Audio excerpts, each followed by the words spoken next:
Vamos sim agora com as informações do agronegócio, como sempre o Wilson trazendo todos os detalhes da movimentação. Wilson, a expectativa para essa semana, já que na semana passada nós falamos muito sobre a oscilação no dólar, sobre a movimentação, sobre as vendas também da soja. Muitas pessoas que aguardaram e tinham o produto conseguiram faturar um pouco mais. E a expectativa para o decorrer dessa semana, Wilson? Boa expectativa também, Célio. Nós acreditamos que essa semana vamos ter boas oportunidades, possivelmente possa se manter no cenário que nós tivemos no final, na sexta-feira, quinta-feira, momentos mais atrativos.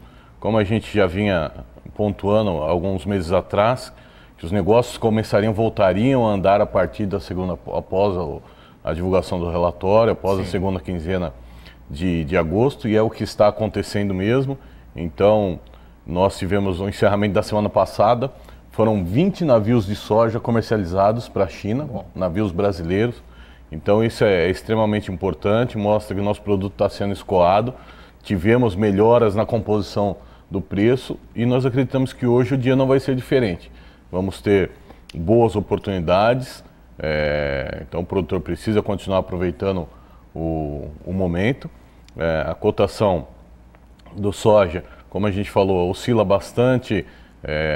No Chicago sobe, desce, mas o que tem auxiliado é a equalização do câmbio juntamente com os prêmios. Os prêmios se tornaram mais atrativos para o soja, uma vez que a China houve a necessidade dela vir buscar esse produto que ela falta para o consumo próprio. Um cenário importante, nós temos que entender, Célio, que a China ela tem se moldando a essa nova realidade de recessão de compras do soja americano. Ela tem substituído por alguns outros produtos. Por exemplo, onde ela dependia 100% do farelo de soja, ela já diversificou, utilizando farelo de canola, o farelo de girassol e de algumas outras culturas. E também, como qualquer lugar que há um recesso, eles reduziram o consumo, mantém o valor nutricional, mas reduziu o consumo para poder se adequar a essa realidade. Então, nós temos que ter consciência que a gente tem que aproveitar as oportunidades de comercialização e realizar as vendas que nós precisamos. Só para que as pessoas possam entender também, quando nós falamos sobre a movimentação que foi realmente boa, nós tivemos a soja sendo comercializada a R$ 69,00 na semana passada, saca, né, Wilson? Exatamente, R$ 69,00, R$ 69,50. Então foi há 15 dias atrás que nós falávamos em 62, 65 no máximo, então houve uma valorização bem expressiva. Chegamos, dentro desse ano, a falar em soja a R$ 55,00. Sim. Né? Então, tivemos uma retomada de preço até que interessante, e isso é importante. E a gente volta a ressaltar que é importante na composição geral que se haja uma valorização do soja. Mas agora já vamos para o cenário do dólar. Sim. O dólar não é tão importante, tão bom que ele estoure o preço, que passe muito acima dos R$ 4,00. Porque aí nós teremos uma boa liquidação para a comercialização, mas em contrapartida o custo aumenta. Sem dúvida. E essa questão de uma manifestação na China também tem influenciado bastante o fator dólar, né? E o dólar, todos nós somos sabedores, é a moeda que realmente norteia toda a movimentação econômica, não somente do Brasil, mas do mundo. Então a gente vê oscilando bastante. É óbvio que é preocupante quando ele ultrapassa a casa dos R$ 4,00, mas eu não acredito que vamos ter aí um aumento mais significativo, não vai aumentar mais que isso, viu, Wilson? Esperamos que não, né? Porque a gente sabe do fator que acaba acarretando para nós, porque aí nós temos produtos que pagamos mais caro em virtude do aumento no dólar, porque são fertilizantes, são produtos que são comprados lá fora e esse preço acaba vindo para o consumidor. Então isso é ruim quando se aumenta-se o dólar, não é isso? Exatamente. Nós temos, como os próprios economistas têm colocado aí, que o cenário mundial ele é propício para uma valorização do dólar, o dólar podendo chegar entre 4,10 a 4,20. Mas o Banco Central brasileiro já anunciou, deixou claro que ocorrendo, se o dólar vier a estourar, ele tem mecanismo para trazer esse dólar para baixo, que são as duas modalidades que eles vão estar operando, que é o leilão de swaps reverso, onde o Banco Central vende os juros do dólar que ele tem captado, e também ele depois vai fazer o leilão do dólar para empresas que têm os seus compromissos em dólar com os vencimentos agora em setembro. Então, dessa forma, ele consegue trazer uma calmaria, trazer a economia mais para dentro da realidade e controlar, não deixar que esse dólar estoure muito a casa dos R$4. Paulo, por favor, nos dá a imagem novamente da soja, porque nós temos pergunta, né? Eu, inclusive, passei essa pergunta para o Wilson, mas nós temos que passar ela para o telespectador, até para tirar essa dúvida. O Osmano mandou a pergunta para nós, o seguinte, pergunta para o Wilson, por que a soja balcão tem preço diferente, Wilson? Soja balcão, para que nós possamos entender, é quando o produtor colhe a sua soja e ele entrega dentro de um armazém particular, né, de uma trade, de uma multinacional, em que só vai ser descontada a padronização, ou seja, nós temos padrão de qualidade. Para o soja é até 14% de umidade, até 1% de impureza e até 8% entre ardidos e avariados. Dentro dessas especificações, Célio e amigo telespectador,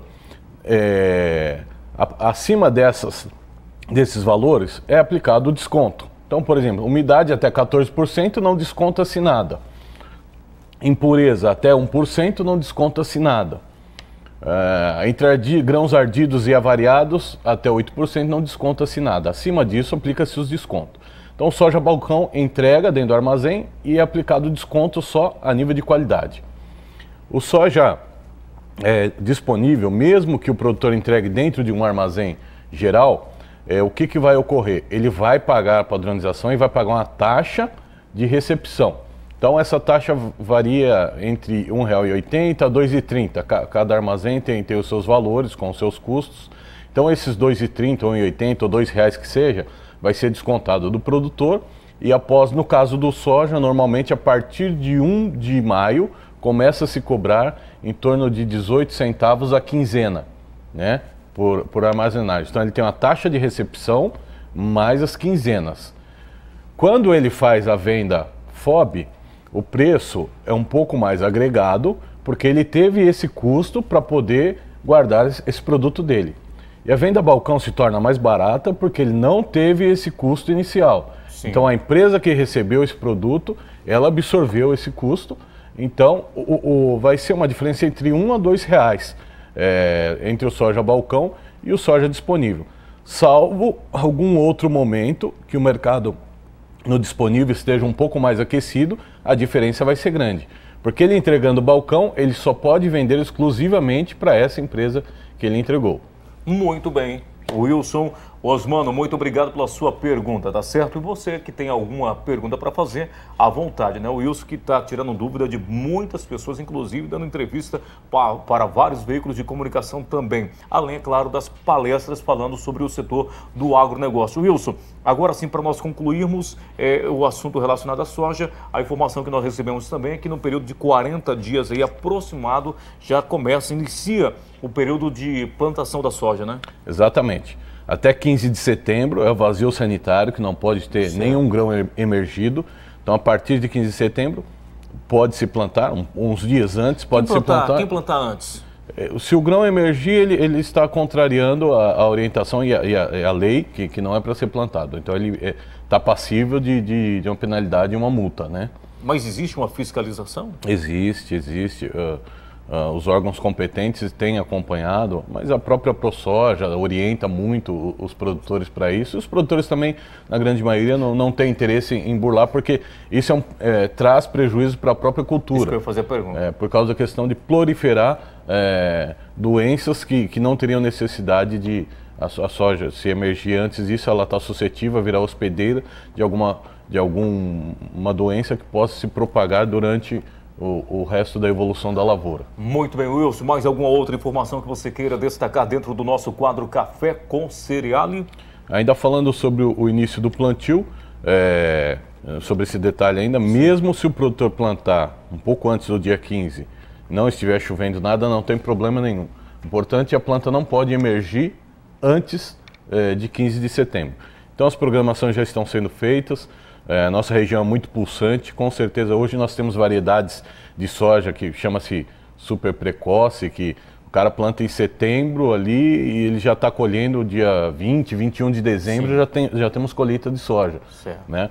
Então tem a super precoce, tem a precoce, tem o ciclo médio e o ciclo longo. Então existem muitos materiais que o produtor tem como ferramenta na mão para ele poder se adequar à sua realidade, ao clima e escalonamento de colheita também, porque ele não pode plantar e chegar tudo de uma vez, né? Porque não tem condição, então ele tem que ter um escalonamento. E a gente tem boas expectativas para o plantio, porque nós somos uma região que temos tecnologia, qualidade, o povo que sabe trabalhar, que gosta de fazer a coisa acontecer. E aí só precisamos que esse cenário, ficar atento a esse novo cenário para a gente poder ajustar os valores que precisamos liquidar os custos. Né? Muito bem. Temos um painel hoje para acompanharmos? Temos sim. Então vamos lá conferir o painel. E o Wilson, como sempre, com muita precisão, destaca aí para nós a movimentação e a expectativa para o dia de hoje, para a semana. Pois não, Wilson? Mercado de Chicago para o soja, operando em alta em baixa, agora no noturno.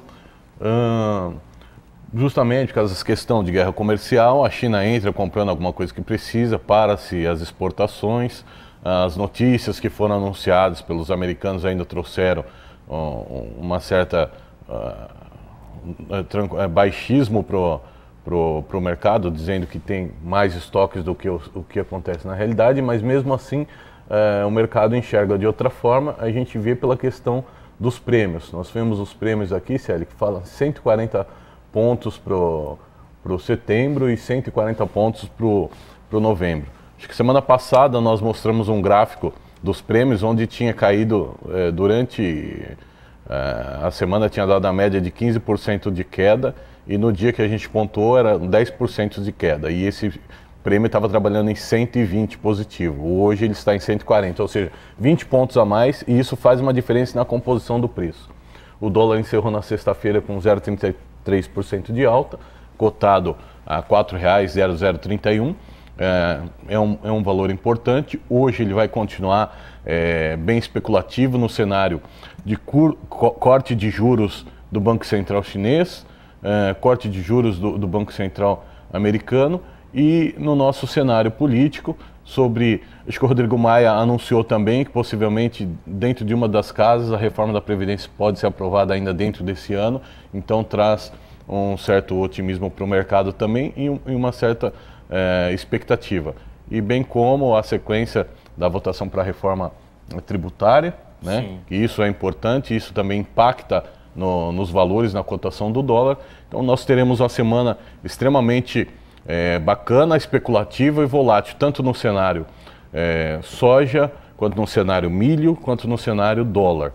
Né? O milho que teve uma pausa após o anúncio do relatório americano, e começou a tomar força na sexta-feira novamente, mas com preços um pouco mais retraídos, né?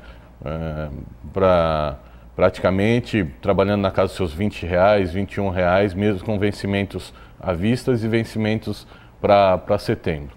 Muito bom, isso é bom demais. Wilson, mais uma vez, muito obrigado pela sua participação. Feito, Célio. Boa segunda-feira, boa semana. Eu não tenho dúvida que vai ser uma semana maravilhosa, tá? Também não tenho, não. Será ótimo.